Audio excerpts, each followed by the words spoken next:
가격이 하락하는데 거래량이 추세적으로 증가할 때가 있어요. 그때가 사실은 내 집 마련하기에 가장 좋은 시점이고 투자하기에도 좋은 시점입니다. 그래서 여러분들이 거래량을 굉장히 관심 있게 보실 필요가 있어요.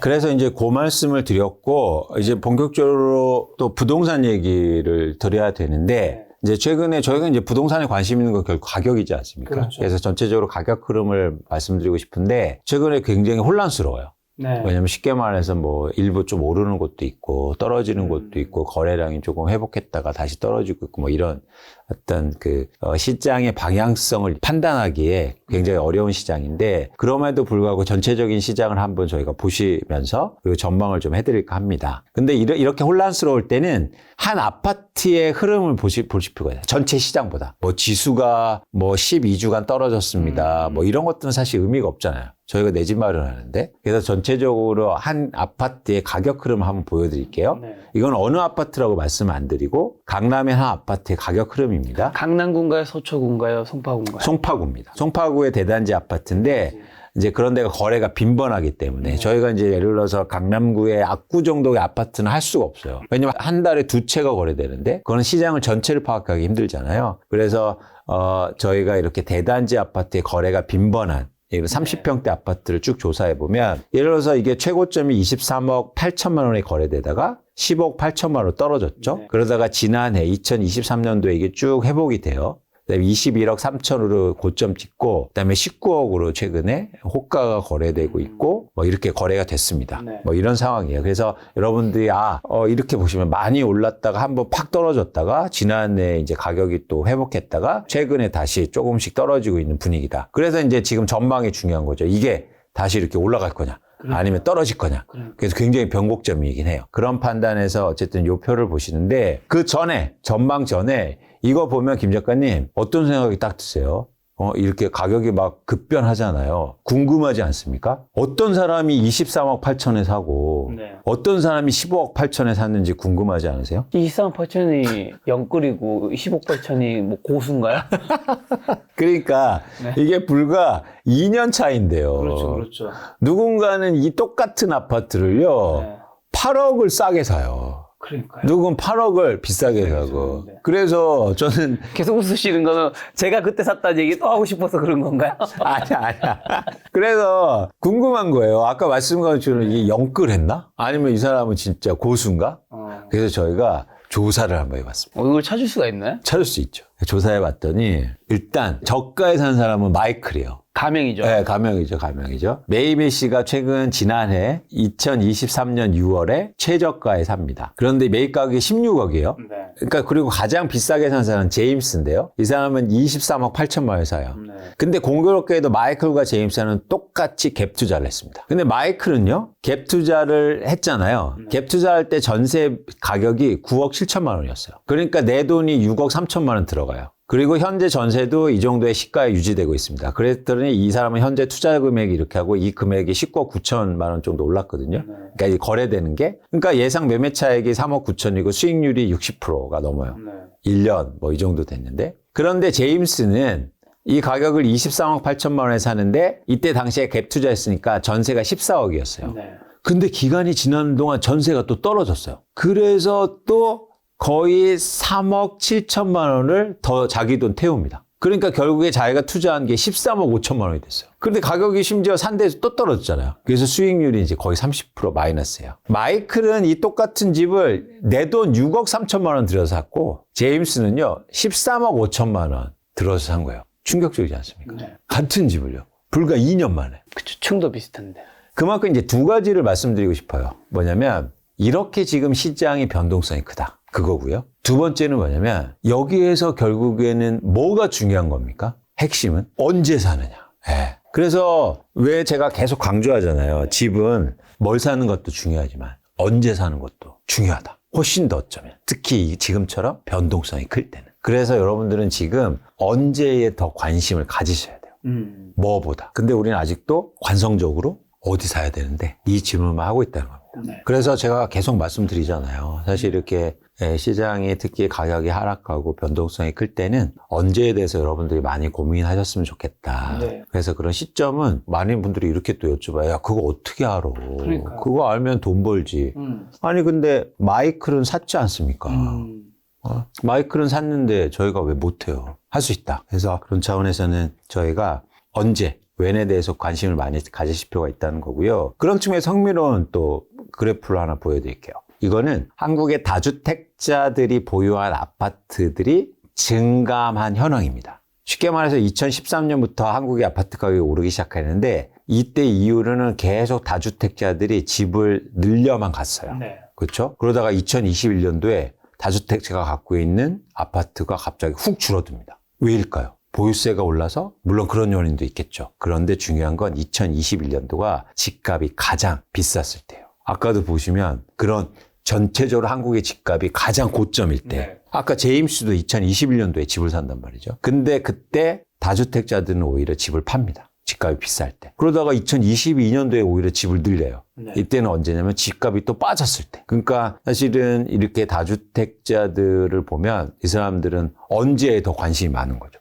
뭘 사야 되지, 이것보다. 네. 그래서 사실 여러분들이 내 집 마련하거나 그리고 내가 살 집을 살 때도 투자하는 관점으로 보셨으면 좋겠다. 그러면 좀 시장이 다르게 보입니다. 그리고 내가 뭐가 중요하지? 이런 것들도 네. 생각할 수 있고요. 예, 네. 그런 말씀을 사실 드리고 싶었어요. 자, 그럼 그 언제는 이제 지난 시기에서는 뭐 이때 사야 됐다는 거를 이제 점표로 통해서 알 수 있는데 그럼 이제 앞으로는요? 앞으로 언제가 중요한 거잖아요, 결국에는. 그렇죠, 그렇죠. 그래서 앞으로는 제가 이제 이건 예측 부분이기 때문에 이제 많이 뭐 사실 틀릴 가능성이 있죠. 존재하는데 저희가 이제는 근데 예측을 안 할 수가 없잖아요. 근데 예측하는데 그 언제라는 건 뭐냐면 가격이 하락하는데 가격이 이것처럼 하락하는데 거래량이 추세적으로 증가할 때가 있어요. 그때가 사실은 내 집 마련하기에 가장 좋은 시점이고 그리고 투자하기에도 좋은 시점입니다. 근데 모든 자산 시장이 그래요. 그러니까 가격이 떨어지는데 네. 거래량이 붙는다는 건 뭐냐면 그 가격에 살 사람이 있다는 거거든요. 그러면 그때부터 가격은 다시 회복하고 그리고 상승할 수 있다는 거예요. 그렇죠. 그래서 여러분들이 거래량을 굉장히 관심 있게 보실 필요가 있어요. 저는 이 말씀을 계속 강조드립니다. 그게 뭐 2년 전이건 3년 전이건 거래량이 중요하다. 지금 그럼 거래량은 어떻게 되나요? 거래량 보시면 이제 서울 아파트 거래량을 말씀드릴게요. 네. 지난해에 이렇게 가격이 좀 오르고 그랬을 때 월간으로 해서 3,800건 정도 거래량이 됐어요. 그러다가 지난해 말에 1,800건에서 1,900건으로 줄어들어요. 그러다가 1월에요. 네. 2,200건 이상으로 올라요. 그러면 이제 거래량 증가했네? 이렇게 볼 수 있잖아요. 그런데 제가 볼 때 이게 추세적일 가능성이 적어 보입니다. 이유는 뭐냐면 그러니까 제가 거래량 증가한다는 게 한 달 증가한다는 게 아니에요. 이제 추세적인 흐름을 보이는데 그래서 2월 거래량도 사실 중요하죠. 근데 2월 거래량이 1월 거래량보다 저는 증가하기는 굉장히 어렵다라고 보고 있고요. 그게 뭐 영업일수를 고려하지 않더라도 일별로 하더라도 그 이유는 일단 1월에 거래량이 증가한 이유는 가격이 빠진 것들 즉 금매라든가 이런 것들이 거래된 이유가 좀 컸어요. 그리고 1월에는 또 어떤 것들을 여러분 꼭 고려하시냐면 공공주택이라든가 뭐 청년주택 이런 것들이 1월에 또 계약을 해요. 이 넘기면서 소유주한테 그러면서 그런 어떤 공공거래들이 좀 있었다. 네. 근데 그런 것들을 감안하면 2월에 거래량이 추세적으로 증가하기 좀 힘들어 보입니다. 최근에 2월 달에 수도권 부동산 시장은 좀 어떤 상황이고 지금 사람들 심리는 어떤 편인 것 같아요? 요즘에 사실 전 주변에서 부동산 이야기는 진짜 많이 들어갔더라고요. 또 뭐 시장에서 얘기 들어봐도 뭐 그렇게 크게 떨어진 것 같지도 않고 오른 맞아요. 것 같지도 않고 그냥 약간 되게 재미가 없어져 버린 맞아요. 사람들 시선이 이제 주식 코인 폭등하고 있다. 그 이유는 살려는 사람이 없기 때문이야. 아까 제가 말씀드렸죠. 네. 그러니까 가격이 너무 급등하고 감내할 만한 수요가 없다 보니까 수요가 줄어들으니까 시장의 관심도가 떨어졌죠. 근데 누가 부동산에서는 살 사람이 없어도 계속 관심을 가질까요? 어쩔 수 없이 관심 갖고 있는 사람. 결혼하는 사람들? 뭐 그럴 수는 있죠. 네. 근데 집을 갖고 있는 사람들. 갖고 있는 사람들은 관심을 안 가질 수가 없죠. 그렇죠. 그리고 아까처럼 내 자산의 대부분이 아파트인 사람들은 네. 계속 관심을 가질 거잖아요. 근데 그분들의 흐름은 이런 거죠. 아, 나 지금 팔아야 돼? 아, 말아야 돼? 오를까 말까? 그러니까 서로 수요는 없고 파는 사람들이 뭔가 적극적으로 팔려고 하진 않으니까 시장이 지금 정체되어 있는 상황입니다. 근데 큰 흐름은 있어요. 뭐냐면 다시 매도 물량은 증가하기 시작해요. 그래서 오늘 수치로 해서 서울 아파트가 8만 건을 넘어서고 있는데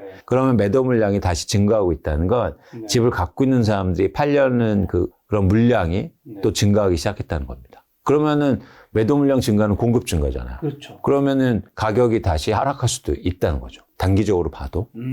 그게 지금 하락은 그러면 하반기부터인 건가요? 저는 그럴 가능성이 커요. 네, 그럴 가능성이 크다는 거죠. 왜냐면 처음에 물건을 내놓을 때 바로 가격을 내려서 내놓진 않습니다. 그렇죠. 그렇죠? 그러다가 거래가 안 되면 내려오기. 그래서 첫 번째 과정은 이제부터 매도 물량이 증가하는데 거래가 안 될 거예요. 거래량이 다시 감소하죠. 그러면은 누군가 가격을 낮춰서 파는 사람들이 증가할 테고 그게 올해 하반기로 예상하고 있습니다. 근데 말씀하신 이제 매물이 결국 이제 공급의 하나인 건데 공급에 신규 공급도 있잖아요. 네. 2024년, 26년 공급에서 서울 입주 물량이 너무 없어서 네. 상생 얘기하신 분들 이제는 하반기 내년부터는 다시 집값 좀 올라간다 이렇게 얘기하시는 분들도 있잖아요. 실제 그 얘기는 투자하시는 분들 쪽에서는 얘기 좀 많이 하긴 하던데.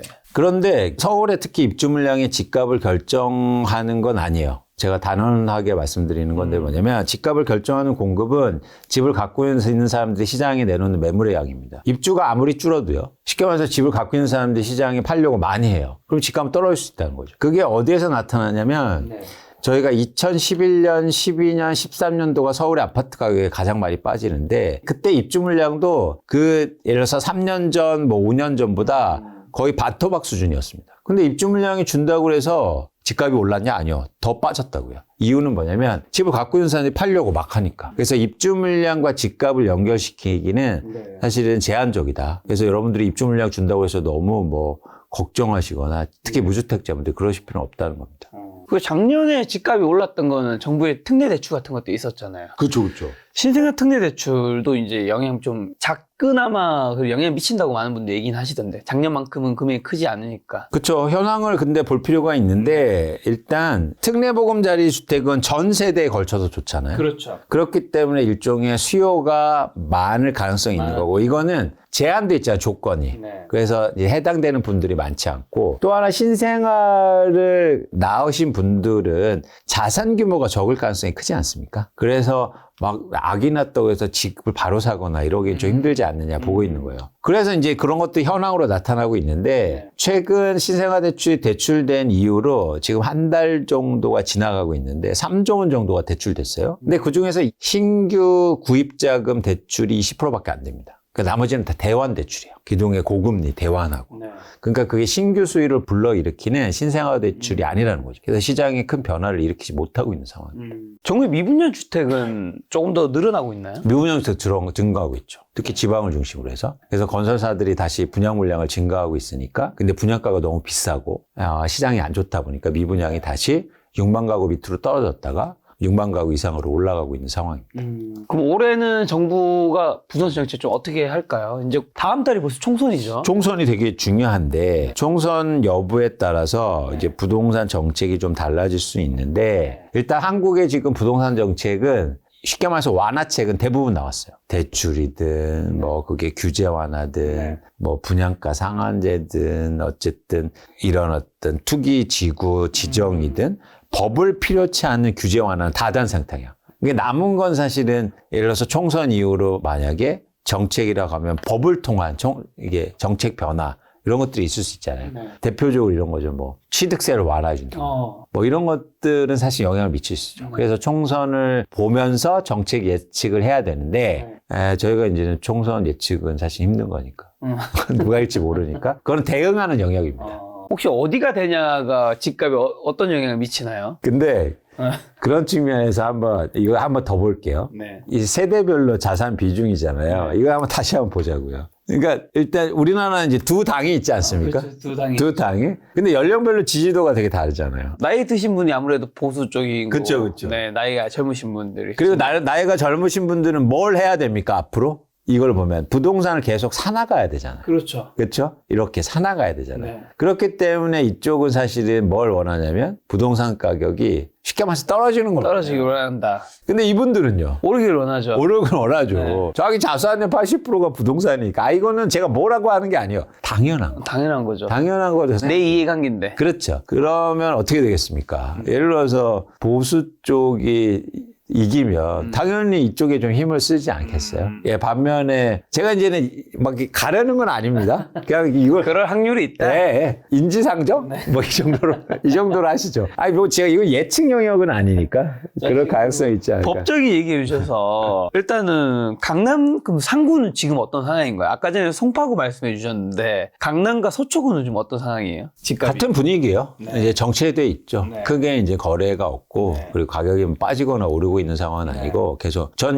뭐 이런 말씀 많이 하시잖아요. 눈치 보고 있다. 살 사람들이 눈치를 보는 것보다 팔 사람들이 눈치를 사람들이 보는 눈치를 보고 시장 있다. 상황. 근데 그 중에서 어디인지 정확하게 기억 안 나는데 토지거래 허가구역이 3년의 기간이라서 이제 올해 풀린다고 제가 들었던 것 같은데. 네, 네. 그게 강남구였나요? 그렇죠. 강남 3구, 용산구 이런 데가 지금 네. 토지거래 허가 구역에 집혀 있는데 일부 지역에 그런 기한이 될 수가 있습니다. 그런데 글쎄요. 풀리는 게 집값에 영향을 준다고 뭐 기사에서 본 것 같은데. 근데 그동안 이제 그 기한이 와도 또 연장을 해왔고 이렇기 때문에 그것도 이제 정책의 영역이겠죠. 예, 이런 지역을 과연 풀어줄 수 있느냐. 뭐 대표님은 지금 못 풀어줄 거라고 보신다는 건가요? 그건 예측하는 영역이 아니어서 제가 뭐라고 말씀드리기가 힘듭니다. 근데 그동안의 관행을 보면 쉽게 풀어줄 수 있는 문제는 아니에요. 그런데 이제 중요한 게 있어요. 뭐냐면 그렇게 되면 그 지역에 투자자들이 들어와야 사는 거잖아요. 근데 풀어준다고 해서 막 그 집을 막 투자자들이 가서 살 거다? 전 그렇게 보고 있지는 않아요. 투자자들이 왜 살까요? 오를 거를 보고 살 거 아니에요. 그러니까 거주하는 사람들은 아니니까. 그렇죠? 거주하는 사람들은 규제가 있어도 살 수 있잖아요. 네네네. 근데 투자하는 사람들은 결국에는 투자 목적으로 사는데 지금 강남 3구의 집을 이 가격에 사서 돈을 벌 수 있을까? 라고 기대하는 사람은 전 많지 않아 보입니다. 이건 그냥 제 뇌피셜이에요. 어떤 지표가 있는 건 아니에요. 근데 그 증거는 뭐냐면 거래량이 감소했다는 건 전형적으로 수요가 증가하고 있지 않다는 얘기니까 살 사람이 많지 않다. 라고 보고 있습니다. 자, 그럼 대표님은 올해 부동산 집값 매매 전세 어떻게 예측하고 계신가요? 하반기로 갈수록 하락폭이 커진다. 네. 근데 여기서 중요한 건 하락의 매물도 증가할 거예요. 그러니까 예전에 우리가 2022년도에 집값이 빠질 때는 쉽게 말해서 한 채가 빠졌어요. 그런데 올해 하반기로 갈수록 빠지는 게 두 채, 세 채가 된다는 거죠. 네. 그래서 하락하는 매물이 증가하는 것도 과거하고 다른 변화로 저희가 예측하고 있습니다. 그 올해 하반기 그러면 좀 떨어진다고 보신다면 그 폭은 지난번만큼 크다고 보시지는 뭔가 않는 것 같은 느낌이네요. 그럴 수 있죠. 그런데 중요한 게 있어요. 지금 방금 전에도 말씀드렸지만 김 작가님 이거죠. 어느 게 많이 떨어진 겁니까? 10채 중에서 한 채가 7억으로 빠진 거하고 네네. 그리고 10채 중에서 3채가 8억으로 빠진 거예요. 뭐가 많이 빠진 겁니까? 개수가 많이. 그렇죠. 네. 그래서 올해 하반기에는 이런 모습이라는 거예요. 그 전에 빠질 때는 한 채가 7억으로 빠졌다면. 그렇기 때문에 앞으로 다가올 시장은 내 집 마련하기가 좀 더 수월하다. 그렇죠. 7억짜리 하나 잡기 힘들었잖아요. 그렇죠. 근데 사실은 전방위적으로 그런 매물이 증가한다는 걸 여러분들이 관심 있게 보실 필요가 있습니다. 그러면 지금 가격이 떨어지는데 거래량이 증가할 때 내 집 마련하신 분들은 하면 좋은 건가요? 너무 좋죠. 너무 좋죠. 그런 거 지표를 충분히 확인하시고 접근하셨으면 좋겠습니다. 지금 뭐 청약이나 경매하는 건 어떤가요? 청약도 조건이 필요해요. 뭐냐면 청약하는 아파트의 분양가가 싸야죠. 근데 분양가가 주변보다 비싸면 청약할 필요가 없는 거죠. 대신 최근에 이런 것들이 있어요. 일부 지역은 신축 아파트의 선호는 좀 올라가고 있습니다. 공사비가 올라가면서. 그래서 여러분들이 분양가에 대해서 면밀히 검토하시는데 전방위적으로 청약 시장도 좋은 상황은 아니다. 그래서 여러분들이 잘 선별해서 청약에 참여하시면 좋겠다 말씀을 드립니다. 신축 아파트 말씀하셔서 얼마 전에 제가 신축, 반포의 신축, 네. 레미안 온밸리 있잖아요. 거기 아는 분이 있어서 한번 그냥 저도 부동산 콘텐츠를 만드니까 한번 구경 가봤거든요. 네, 그분이 이제 커뮤니티와 단지 소개시켜 주는데 2024년에는 이런 데 사는구나 사람들이.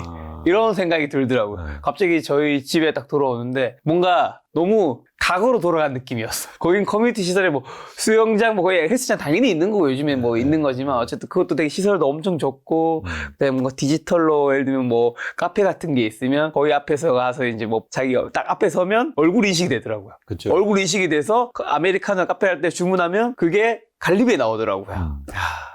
그게 다 돈입니다. 그러니까 항상 시장은, 그러니까 세상은요, 공짜가 없어요. 네. 그게 다 돈이에요, 그렇죠, 여러분. 그래서 내가 그 정도의 돈을 지불할 능력이 있고, 그렇게 비싼 아파트 살 능력이 있으면 당연히 살아야 되는데, 그건 시장의 전반적인 평균은 아니다. 그래서 그런 말씀을 드리고, 이런 거죠. 그러니까 제가 아까 그런 말씀을, 내 집 마련할 때도 투자하는 관점으로 보시라. 그러면 예를 들면 이런 거죠. 그 아파트는 언제까지 새 집입니까? 그러게요. 시간이 지나면 또 헌집이 되겠죠. 그렇죠. 그래서 그걸 높은 가격에 산다는 건 저는 투자가 아니고 소비라고 생각해요. 네, 그런데 예를 들어서 그 집은 계속 새 집이었습니까? 거기요, 노후주택, 노후 아파트였고 막 전세 가격도 엄청 쌌어요. 그렇죠? 그러니까 그런 시점이 있었다고요. 그 아파트들이 그렇게 변한 거잖아요. 그러면 좀 더 다른 시각으로 보면 지금 어딘가에 그런 아파트가 있을 거 아닙니까? 사람들이 반대로요. 김 작가님 반대로 보신 것처럼 이런 아파트에 살아서 좋겠다가 아니고 여기는 어떻게 사냐? 그런 아파트들이 그렇게 또 변할 거예요. 그런 변화를 읽으셔라. 그러니까 저희가 집을 사놓고 뭐 1년 하고 2년 동안 사고 팔고 이런 게 아니잖아요. 그렇죠, 그렇죠. 좀 긴 관점에서 보면 그래서 오히려 그런 변화의 관점에서 내 집 마련도 하셨으면 좋겠다는 말씀을 드리고 싶어요. 자, 요즘에 그러면 경매 책자랑 경매 수업도 많이 늘어나고 있다고 하는데 부동산 관련 경매 건수 굉장히 많이 늘어나고 있겠죠? 1월에 부동산 경매가 1만 건이 넘었는데요. 뭐 10년 만에 최고치입니다. 근데 이게 부동산의 속성이 있어요. 특성이 뭐냐면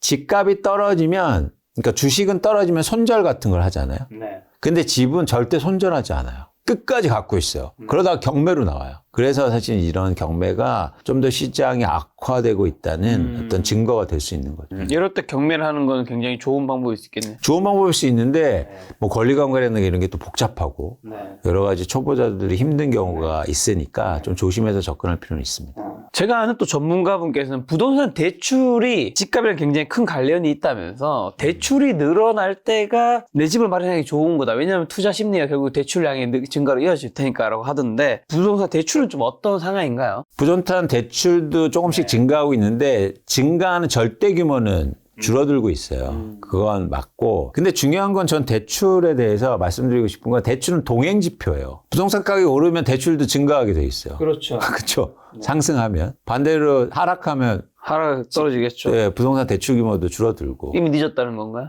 근데 그걸 통해서 시장을 판단하기는 되게 힘들다. 그럼 선행 지표가 뭔데요? 거래량이요. 거래량은 시장이 좋아지기 전에 미리 거래가 막 활발하게 일어나거든. 추세적으로. 그런 것들이 있다. 그리고 한국의 대출은 독특한 측면에 시장이 크진 않기 때문에 일회적인 변동 요인이 되게 커요. 뭐 어떤 아파트 막 분양이 많으면 갑자기 대출이 증가하거나 갑자기 특례보금자리 뭐 이런 것들 정책 대출이 나오면 그래서 그거를 추세적으로 판단하기가 사실 좀 어렵습니다. 그러니까 대출이 지금 증가했다. 그걸 통해서 향후로 집값이 오를 거다. 이렇게 예측하기에는 전 좀 어렵지 않을까? 동행 지표이기 때문에. 동행 지표. 그래서 조금 그런데 그런 차원에서 최근에 시장이 안 좋으니까 대출이 조금씩 줄어들고 있는 거죠. 그렇죠? 대출보다는 거래량을 보자. 그렇죠. 훨씬 더 중요한 지표로 전 보고 있습니다.